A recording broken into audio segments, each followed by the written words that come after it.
The Valkyrie had never asked anyone for help. For 12,000 years their people had lived among the stars in peace. They built beautiful stations that floated in the darkness of space. They collected knowledge. They studied the universe. They wrote down the history of every species they met. They were teachers and thinkers, not fighters. They had no weapons. They had no warships. They had never needed them. But tonight, everything changed. High Archivist Toral 7 stood in the command center of Station Meridian, watching her world fall apart. Red warning lights flashed everywhere. Alarms screamed through the corridors. Through the large windows, she could see them, 3 massive ships that looked like they were made of metal and flesh, twisted together. They had appeared from nowhere 2 hours ago, and they had not answered any attempt at communication. They were called the Scourge. Toral 7 had read about them in the old records. They were harvesters. They did not conquer worlds or make demands. They simply took everything: resources, technology, and living beings. No one knew what they did with the people they captured. No one who was taken ever came back. The station shook as another impact rocked through its frame. Toral 7 grabbed the console to keep herself from falling. Her compound eyes, large and dark like pools of oil, reflected the fires burning on the outer sections of the station. High Archivist, her assistant called out, his voice shaking with fear. They have breached the outer ring. Our barriers are failing.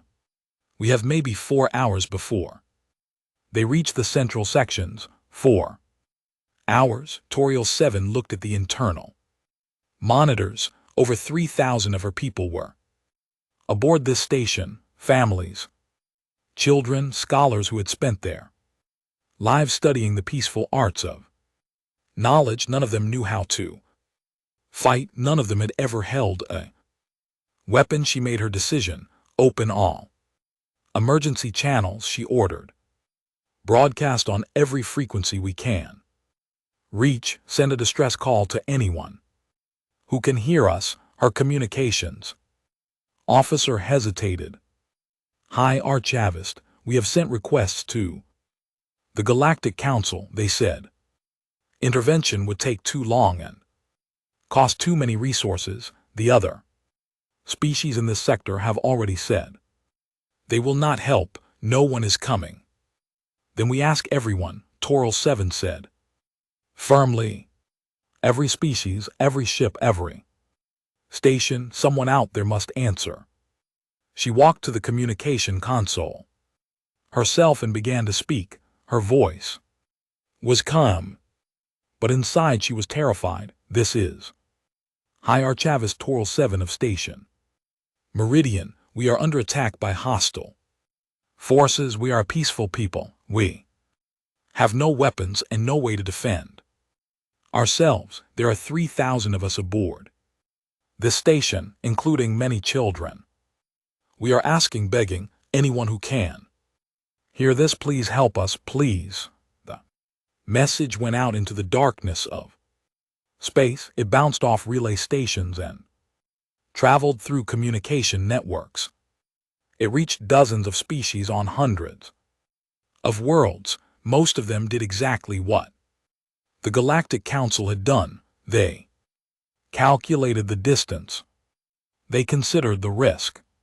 They decided it was not worth it. They sent polite messages expressing their sympathy and did nothing else. But the message also reached a ship called the TMS Resolute.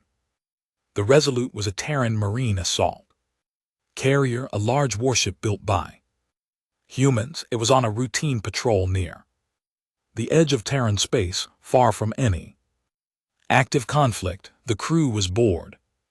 They had been running training exercises for weeks with nothing real to do. Communications officer Katie Dunn was the first to hear The distress call, she was a young woman, with short brown hair and quick hands-on.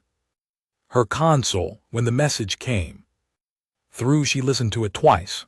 The translation software made the alien voice sound strange, but the meaning was clear. Someone was dying out there. Someone was asking for help.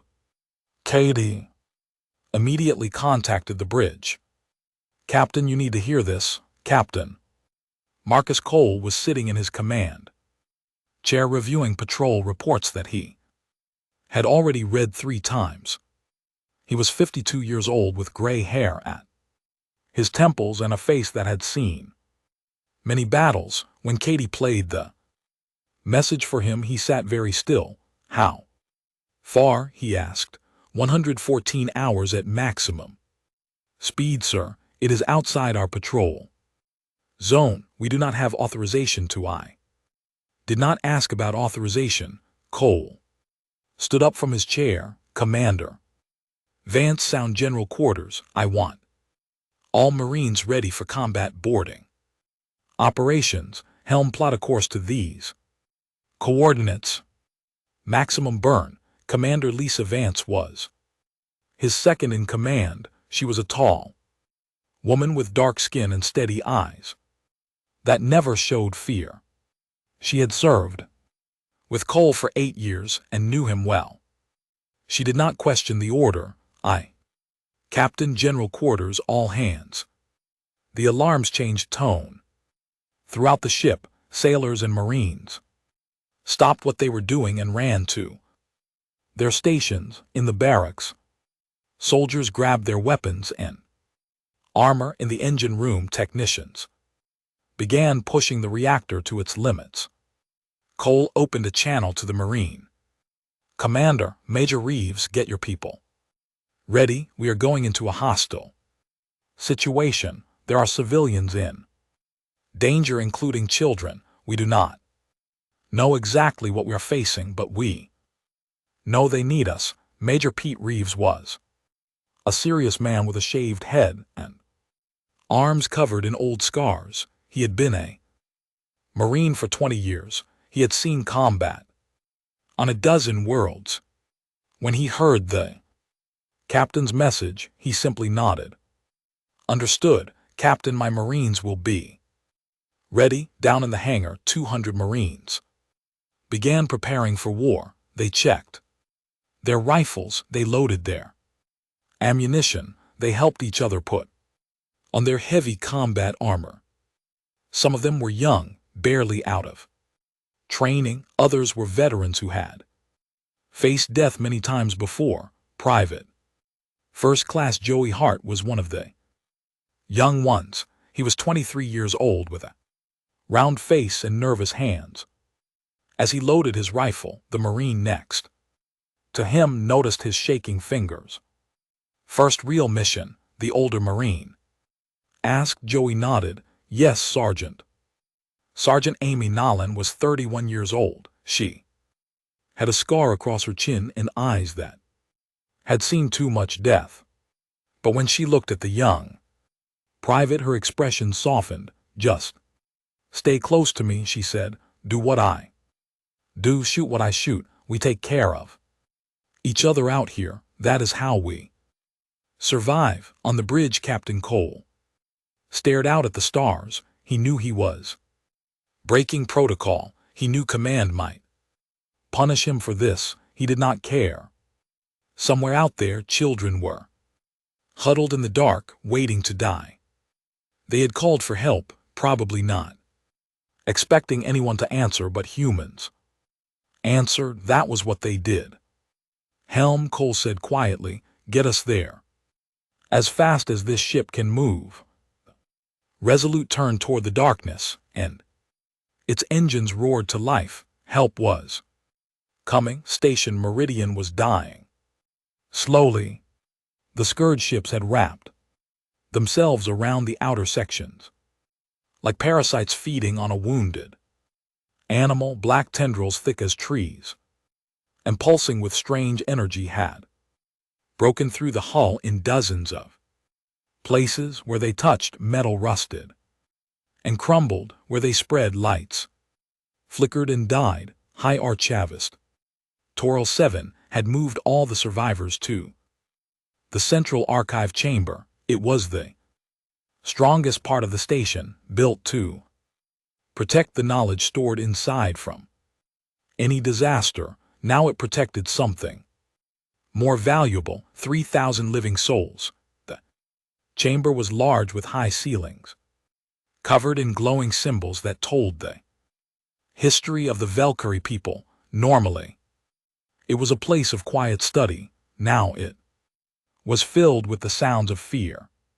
Children cried in their parents' arms. The wounded groaned on makeshift beds.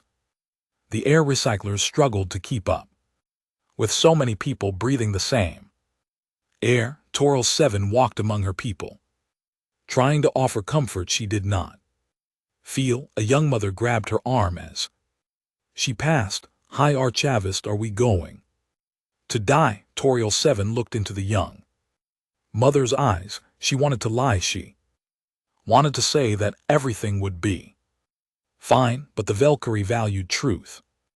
Above all things, they did not lie, even when the truth was terrible. I do not know, she said softly, but we will face whatever comes together. She moved on before the mother could see her own fear. At the main console, her chief engineer was monitoring the station's failing systems.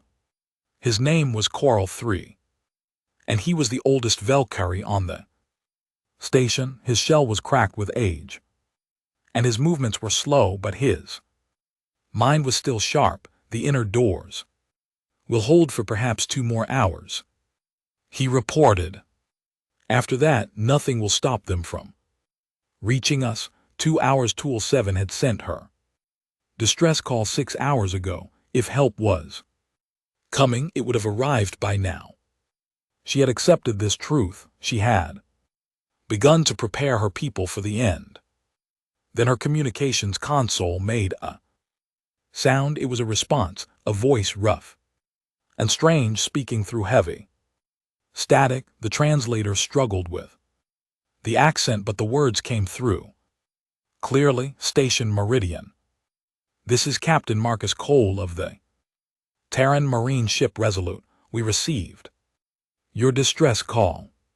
We are coming to help you. Hold your position and protect your people. We will arrive in approximately 8 hours. Toral 7 felt something she had never felt before. Her translator did not have a word for it.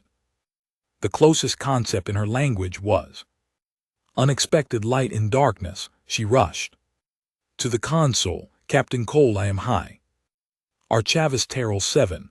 I am grateful beyond words for your response, but I must tell you the truth. The hostile forces will breach our final defenses in less than 2 hours. By the time you arrive, we will already be lost. There was a pause. When the human voice returned, it carried something hard underneath the warmth, something fierce. Then we will get there faster. Do not give up, High Archavist. We are coming. Resolute out. The connection ended.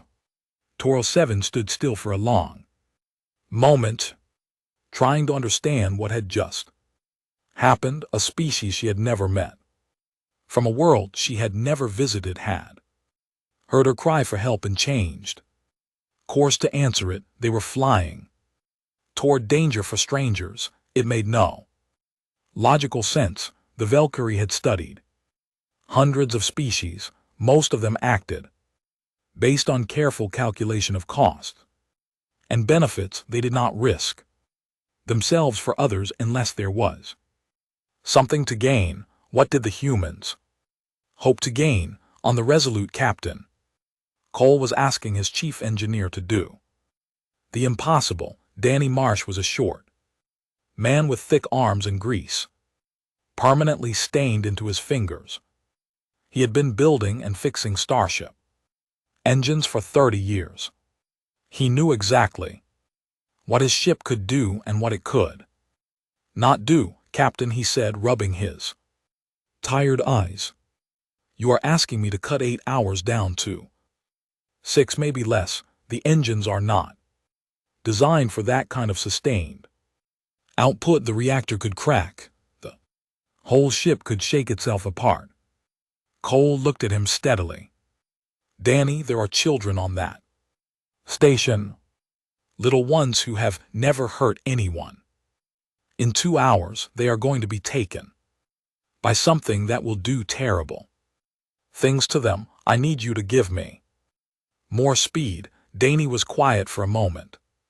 He thought about his own daughter back home on Earth. She was 7 years old. She liked to draw pictures of spaceships and tape them to the refrigerator. I will give you 5 in 2 hours, he said. Finally. But you are buying me a new engine when this one melts. Cole put a hand on his shoulder. Done. Danny turned to his engineering team. They were young, most of them, but they were good. All right.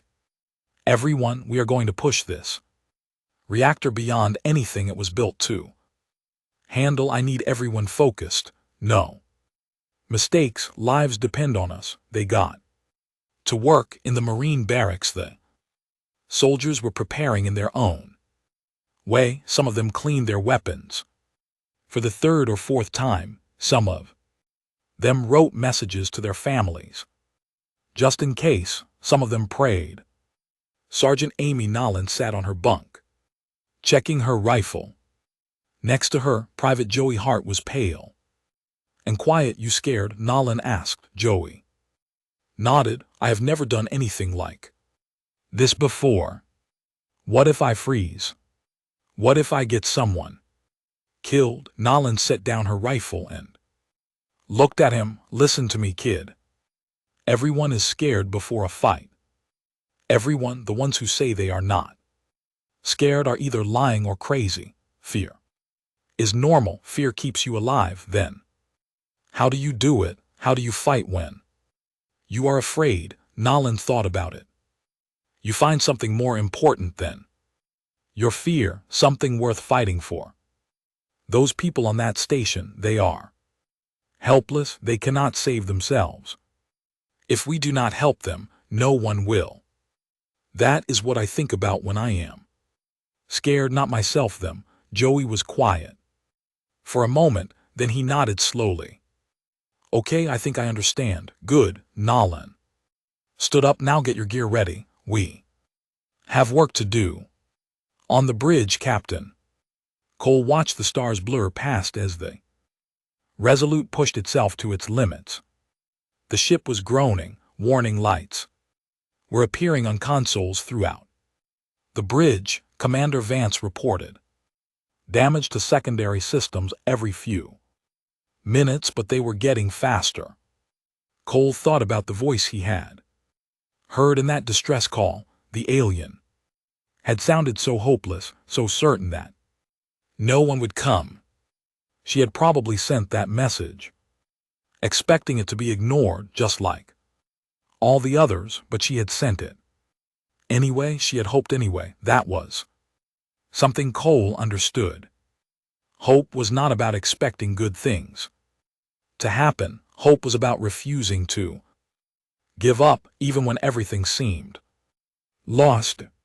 It was about reaching out into the darkness and believing that someone might reach back. The humans had reached back. Now they just had to get there in time. In the archive chamber of Station Meridian, Toral 7 shared the news with her people. She told them that help was coming. She told them about the humans, a species known for their strain, stubbornness, and their willingness to fight for others. For the first time in hours, the crying stopped. The Valkyrie looked at each other with something new in their eyes. Hope. It was an alien concept to them, aggressive and irrational.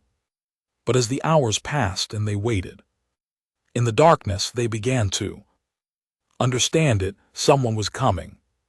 Someone had heard them. They just had to hold on. The Resolute dropped out of.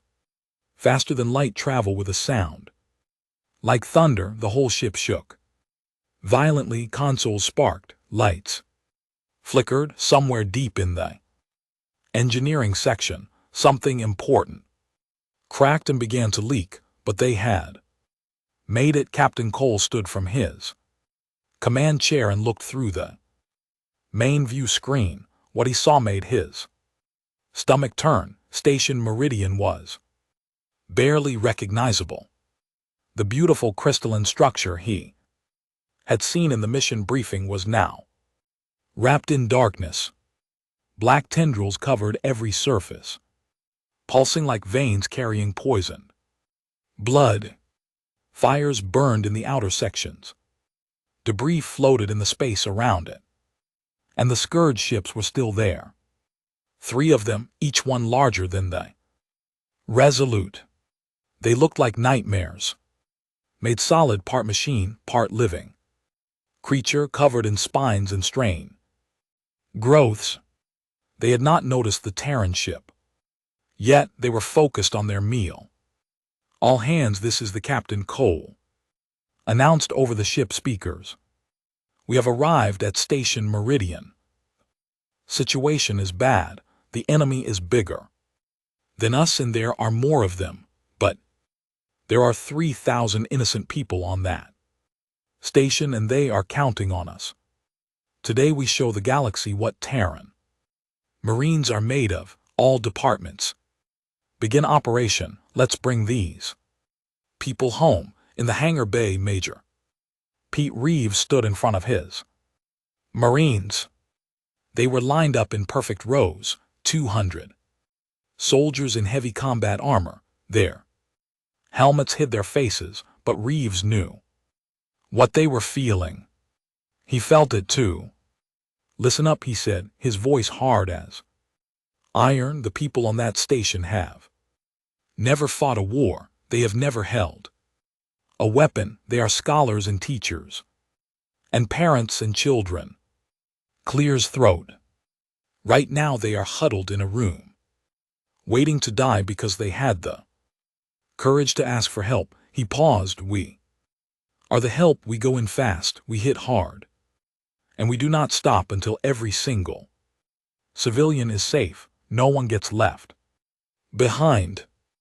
Understood?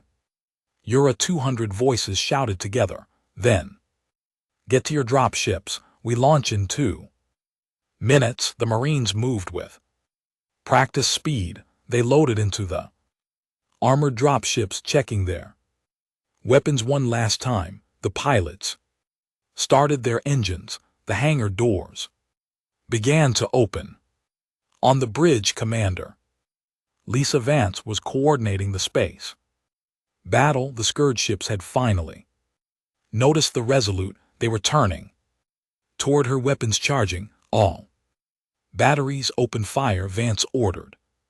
Target the nearest harvester. Keep them focused on us and away from the drop ships. The Resolute's guns roared to life. Bright beams of energy slammed into the Scourge ship, burning holes. Its strange flesh. The creature screamed, a sound that traveled through space as vibrations that made the Resolute's hull ring like a bell. Then it fired back. The impact threw crew members from their seats. Alarms blared throughout the ship. Damage reports flooded in from every section. Hull breach on deck 4. Fire suppression activated. We lost the secondary sensor array. Medical teams too. Engineering, multiple casualties. Vance gripped her console tightly. Hold position. Keep firing. The Marines need time. The dropships launched into the chaos. They were small and fast, designed to slip through enemy fire and deliver soldiers directly into combat. Pilot specialist Angela Cruz was flying the lead ship, her hands steady on the controls despite the explosions all around her. 30 seconds to the station. She announced, brace for breach. Dropship hit the station's hull at full Speed, the armored nose punched through the weakened metal before the ship had even stopped moving. The rear ramp dropped and Marines poured out. Sergeant Amy Nolan was first through the door. The corridor in front of her was filled with smoke and flickering emergency lights. Somewhere ahead she could hear sounds that did not belong to any machine, wet clicking sounds, hungry sounds. Contact front, she shouted. Raising her rifle, they came out of the smoke like shadows with claws. The Scourge ground forces were smaller than their ships but no less terrifying. They walked on 4 legs and had arms that ended in blades instead of hands. Their heads were smooth and featureless, except for mouths filled with needle-like teeth. Nolan fired. The first creature fell. More came. Hold the line, she yelled. Protect the flanks. The Marines fought with everything they had. The corridor became a storm of bullets and blood. Private Joey Hart was at Nolan's side, his fear forgotten in the chaos. He fired again and again, each shot finding its target. A creature lunged at him from the side. He did not see it coming. Nolan did. She threw herself between Joey and the monster, taking the blow meant for him. Its blade cut through her armor and into her shoulder. She screamed, but she did not fall. Instead, she pressed her rifle against the creature's head and pulled the trigger. Sergeant, Joey grabbed her as she stumbled. You are hurt. I can still fight, she said through gritted teeth. Keep moving. We have to reach the civilians. Major Reeves was leading another squad through a different section of the station. The Scourge were everywhere, pouring out of the walls like insects from a disturbed nest. His Marines cut through them with discipline and fury, but they were taking losses. Major Corporal Dana Price called out, "We are running low on ammunition, then make every shot count." Reeves fired 3 rounds, dropping 3 enemies. The archive chamber is just ahead. We are almost there. They reached the inner doors at the same moment as a massive wave of Scourge, the creatures had gathered for a final assault on the last survivors. There were hundreds of them, more than the Marines could possibly defeat. Reeves did not hesitate. All units form a defensive line. Nothing gets through. The fighting was brutal. Marines fell, creatures died. The floor became slippery with blood from both sides. Inside the archive chamber, the Valkyrie could hear the battle through the doors. High Archivist Toral 7 held a young child close to her, covering his ears so he would not hear the screaming. Then the doors opened. Toral 7 expected monsters. Instead, she saw humans. Major Reeves stepped through the doorway, his armor cracked and covered in gore. Behind him, his surviving Marines formed a protective circle around the opening. They were battered and bleeding, but they were standing. High Archivist Toral 7 Reeves asked. Yes, she managed to say, "Ma'am, I am Major Pete Reeves. Terran Marines, we are here to get you out. Please gather your people and prepare for evacuation." Toral 7 stared at him. This creature, this human, had come through fire and death to reach her. He was wounded. His soldiers were dying, but he was still standing, still fighting, still asking how he could help. "Why?" she asked. "Why did you come? We are nothing to you. We cannot offer you anything in return." Reeves looked at her with tired eyes. "Ma'am, you asked for help. That was enough." He turned back to his Marines. "Establish a perimeter. Get these people to the drop ships. Move." The evacuation began. Valkyrie civilians, shaking and terrified, were guided through the corridors by human soldiers who placed their own bodies between the refugees, and danger every time a scourge creature appeared. A Marine was there too. Stop it, Sergeant Nolan, her shoulder, still bleeding, carried a Valkyrie child in her good arm while firing her pistol. With the other, Joey Hart led a group of elderly to safety, his voice calm and reassuring even as battles raged around them. One by one the dropships filled and launched. One by one the civilians escaped, but the cost was high. With every wave of scourge, more Marines fell. They did not run, they did not retreat, they stood their ground and gave their lives so that strangers could live. When the last civilian was aboard, Nolan looked around at what remained of her squad. She had started with 12 soldiers. Now there were 4, Sergeant Joey said quietly. We need to go. Nolan nodded. She looked at the bodies of her fallen friends, her family, and everything but blood. We are not leaving them. Major Reeves appeared at her side. We are taking everyone home, Sergeant. The living and the dead, no one gets left behind. They carried their fallen brothers and sisters to the dropships. Every single one. The last dropship launched just as the station began to collapse around them. Behind them, the scourge screamed in frustration at the prey that had escaped. On the Resolute, the crew watched the dropships approaching. The ship was badly damaged. They had lost compartments, they had lost friends, but they had held the line long enough.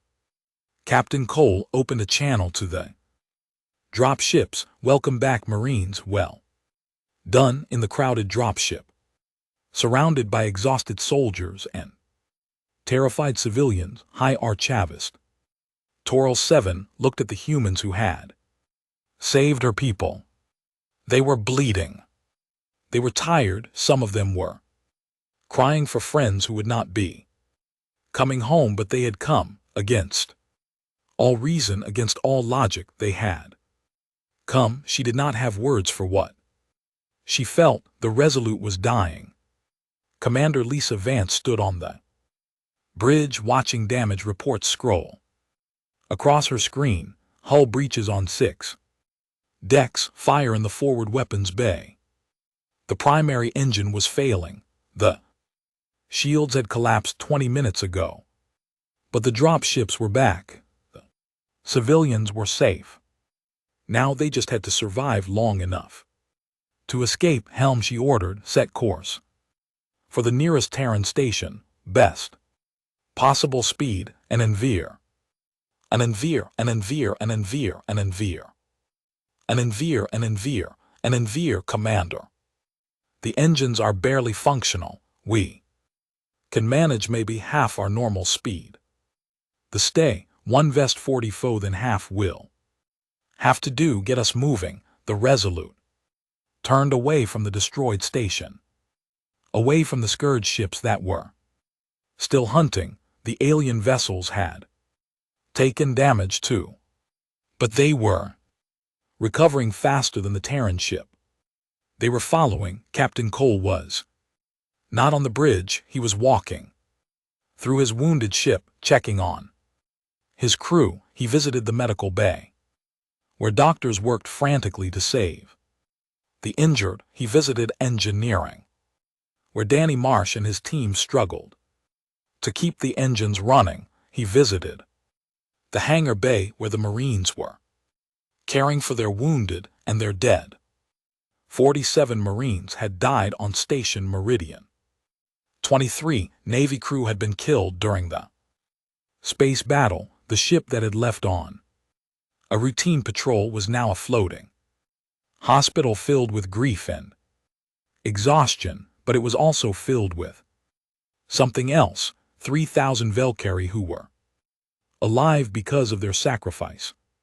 Cole found High Archivist Toral 7 in the cargo bay that had been converted into temporary housing for the refugees. She was sitting among her people, holding the hands of those who were afraid, speaking soft words to those who were crying. When she saw him, she stood. Captain Cole, she said, I do not have words in any language to thank you for what you have done. Please, Cole looked around at the Valkyrie. They were strange creatures, so different from humans, but their fear was the same. Their relief was the same. Their gratitude was the same. You do not need to thank us, High Archavist. This is what we do. But why? She had asked this question before, but she still did not understand. Your people died for us. Your ship is damaged, perhaps beyond repair. You gained nothing from this. Why would you sacrifice so much for strangers? Cole was quiet for a moment, thinking about how to explain something that humans rarely put into words. On our world, he said finally, we have a saying, no man is an island. It means that we are all connected, even when we do not know each other. When one person suffers, we all suffer. When one person is saved, we are all lifted up. We do not help others because we expect something in return. We help because it is the right thing to do, because if we were the ones in trouble, we would hope that someone would help us. Toriel 7 considered his words. Among my people, we believe that knowledge is the highest pursued. We have spent thousands of years collecting the wisdom of the galaxy, but I do not think we ever truly understood this concept you describe. She paused. You call it compassion? Yes, Cole said, and courage and duty. We have many words for it. We have only one. Terrell 7 said, we call it being truly alive. In the medical bay, Sergeant Amy Nolan was lying on a bed while a doctor worked on her shoulder. The wound was deep, but she would survive. She had been lucky. Private Joey Hart sat in a chair beside her, refusing to leave despite the doctor's suggestions that he get some rest. You saved my life, he said quietly. That creature would have killed me. You took the hit for me. Nolan looked at him. That is what we do for each other, kid. I told you before, we take care of each other. That is how we survive. But you almost died. Almost does not count. She managed a weak smile. Besides, you did good out there. You kept your head. You protected the civilians. You fought like a real Marine. Joey looked down at his hands.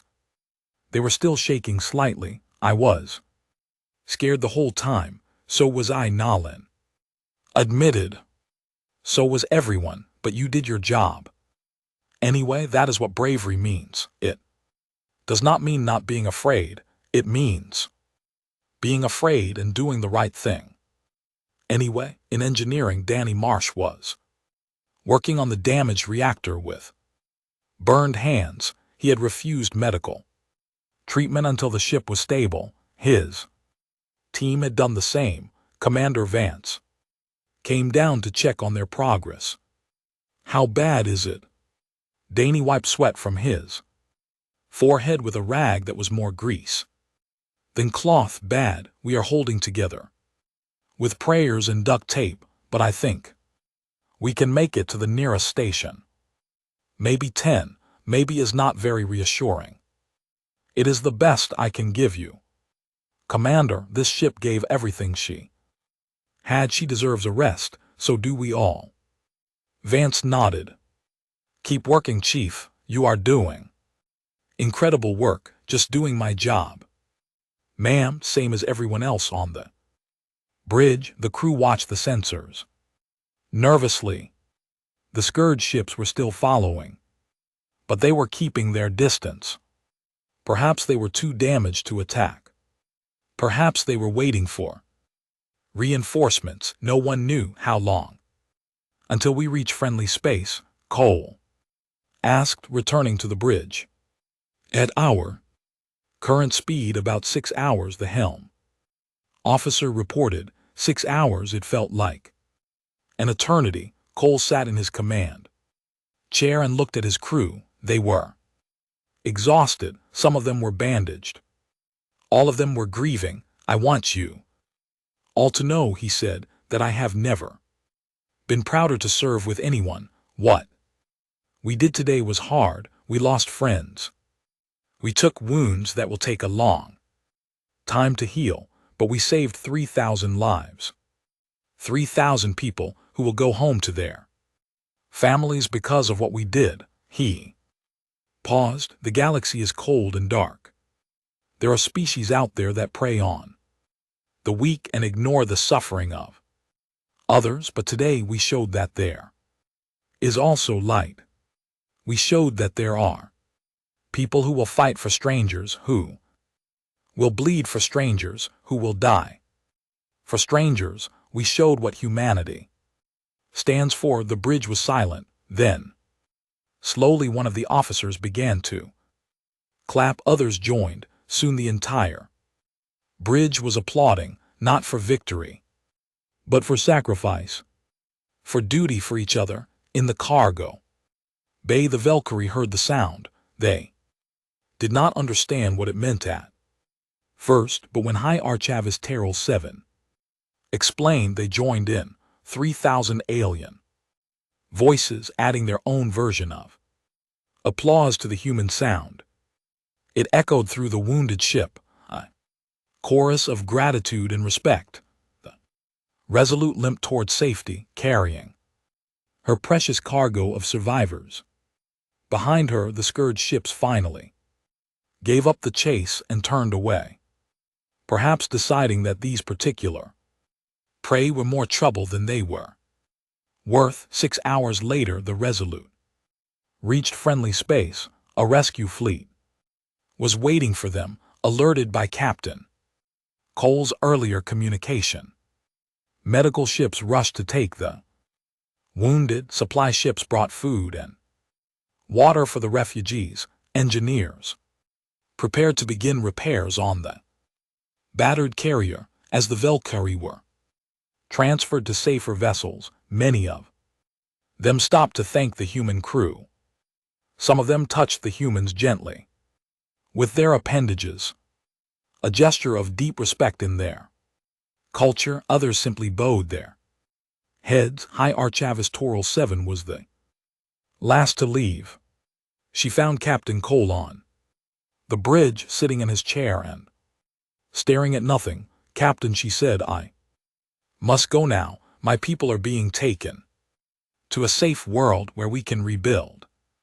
But before I go, I want you to know something. Cole looked up at her. For 12,000 years, my people have recorded the history of the galaxy. We have written about empires and wars, discoveries and disasters, but we have never written about anything like what happened today. She paused. I will make sure that this story is told. Every species in the galaxy will know what the humans did for us. They will know that when we cried for help, you answered. Cole managed a tired smile. Just try to make a sound humble. Terral 7 made a sound that might have been a laugh. I will tell the truth, Captain. Nothing more, nothing less, and the truth is remarkable enough. She turned and walked away, joining the last of her people. As they departed the ship, Cole watched her go. Then he turned back to his damaged ship and his grieving crew. They had paid a terrible price, but they had done the right thing. That would have to be enough. 3 months after the rescue, Captain Marcus Cole stood before the Terran Senate Defense Committee.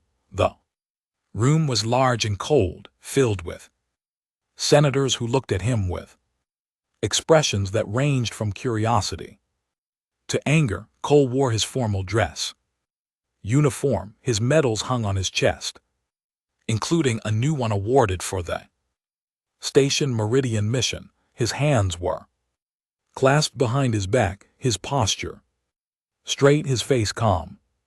The head of the committee, Senator Patricia Wells, read from a document in front of her, Captain Cole, you took your ship outside your designated patrol zone without authorization. You engaged a hostile force without orders. You risked a valuable military asset and the lives of your crew. You violated at least 7 military protocols. 8. Yes, Senator, Cole said, I did.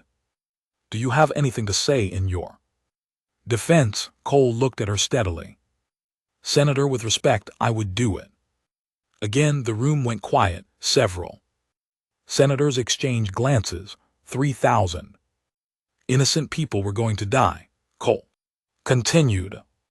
They had no weapons, no way to defend themselves. They sent a distress call to anyone who would listen, probably expecting no one to answer, but we heard them. We were close enough to help. And I made the decision that saving those lives was worth any risk to my career. Thanks, Senator Wells frowned. The military operates on protocols for a reason, Captain. If every commander made their own decisions about when to intervene in foreign conflicts, then more people would be alive, Cole said. Senator, I understand the need for order and discipline. I have served this uniform for 30 years. But I also understand what it means to be human. We do not stand by while innocents die. We do not calculate whether someone is worth saving. We just save them. He paused. You can court-martial me if you want. You can take my rank, my ship, my career. You cannot make me sorry for what we did, and you cannot make those 3,000 people unsaved. The committee deliberated for 3 hours. In the end, they found Captain Cole not guilty of any wrongdoing, citing exceptional circumstances and the more imperative to protect innocent life. But the real verdict came from somewhere else entirely. High Archivist Tall 7 kept her promise. She wrote the story of the rescue and transmitted it to every Valkyrie archive in the galaxy. From there it spread to other species, other worlds, other civilizations. The story was simple. When the Valkyrie cried for help, the humans came. They came without being asked twice. They came knowing they might not survive. They came because someone needed them. Species who had never heard of Earth suddenly knew about the humans. They knew about a young species from a small blue world who built warships not just for conquest but for rescue. A species that believed no one should die alone. A species that heard cries for help across the void of space and answered with fire and fury, and an impossible, stubborn refusal to let strangers suffer. The Galactic Council, which had declined to help the Valkyrie, watched with interest as their reputation changed. Other species began to wonder if we were in trouble. Would the humans help us too? Some species were afraid of the humans. They saw the recordings of the battle, the brutal efficiency with which the Marines had fought. They saw creatures that could be peaceful and gentle one moment, then become terrifying warriors the next. But more species were inspired. They saw something they had never seen before. A people who would sacrifice themselves for others without expecting anything in return. 6 months after the rescue, the Resolute was finally repaired and ready to fly again. Her hull had been patched, her engines replaced, her systems upgraded. She looked almost new, but inside she carried the weight of what had happened. In the memorial hall, 70 names were engraved in steel. 47 Marines and 23 Navy crew who had given their lives at Station Meridian. Fresh flowers were placed there every day by crew members who remembered. Captain Cole stood in the memorial hall on the day of the relaunch, reading the names one by one. He knew every face. Behind every name, he had written letters to every family. Commander Lisa Vance found him there. Captain, the crew is assembled. We are ready to depart. Cole nodded but did not move. Immediately. Do you think it was worth it, Lisa? All these lives for people we had never met? Vance considered the question carefully. I think these people thought it was worth it. They made their choice. They knew the risks and they went. Anyway, she paused. That is what makes them heroes. Cole touched the wall gently, his fingers tracing the names. They deserve to be remembered. They will be, Vance said, not just by us, by the entire galaxy. They walked to the bridge together. The crew was at their stations, ready for whatever came next. Communications Officer Katie Dunn was at her console. In the engine room, a new chief engineer was running final checks. In the hangar bay, a new group of Marines was settling in, ready to carry on the legacy of those who had fallen. Cole took his seat in the command chair. It felt familiar and strange at the same time. All stations report ready, Captain Van announced. Very good. Cole looked around at his crew, at the ship that had carried them through hell and back. Helm, take us out. The Resolute moved away from the station, her engines humming smoothly. She turned toward the stars, toward the vast unknown that waited beyond. As they left, a message came through on the communication system. Cole recognized the voice immediately. Captain Cole, this is High Archavis Toral 7. I wanted you to know that my people have established a new station. We have named it Hope Station, after the concept you taught us. It will be a place of learning and healing for all species. She paused. You are always welcome here, Captain. You and all humans. You have earned a place in our history forever. Cole smiled. Thank you, High Archavist. Maybe someday I will visit. I hope you will. Toral 7 out. The communication ended. Cole sat back in his chair. Sir, Katie Dunn said suddenly, we are receiving another transmission. It is a distress call. Cole sat up straighter. From where? Unknown species about 5 hours from here. They are under attack by raiders. They are asking for any nearby ships to assist. Commander Vance looked at Cole. Sir, we just finished repairs. Command has not cleared us for combat operations yet. Cole thought about protocols. He thought about permissions. He thought about all the reasons why he should wait and follow proper procedures. Then he thought about someone out there alone and afraid, hoping that someone would answer their call. Helm, he said, set course for those coordinates. Maximum speed. Aye, Captain. The Resolute turned toward the distress signal, her engines roaring to full power. The crew moved with purpose and determination. They had done this before. They would do it again, because that was what humans did. Far away on a 100 different worlds, beings of a 100 different species looked up at the stars. Some of them were in trouble and did not know where to turn. Some of them had given up hope of ever being rescued, but now they knew somewhere out there the humans were listening. And when you cried for help, they came through the smoke. The galaxy was still cold and dark. There were still monsters in the void. There was still suffering and fear and death. But there was also something new, something that had not been there before. There was hope, the aggressive kind, the stubborn kind the humankind, and it spread like fire among the stars.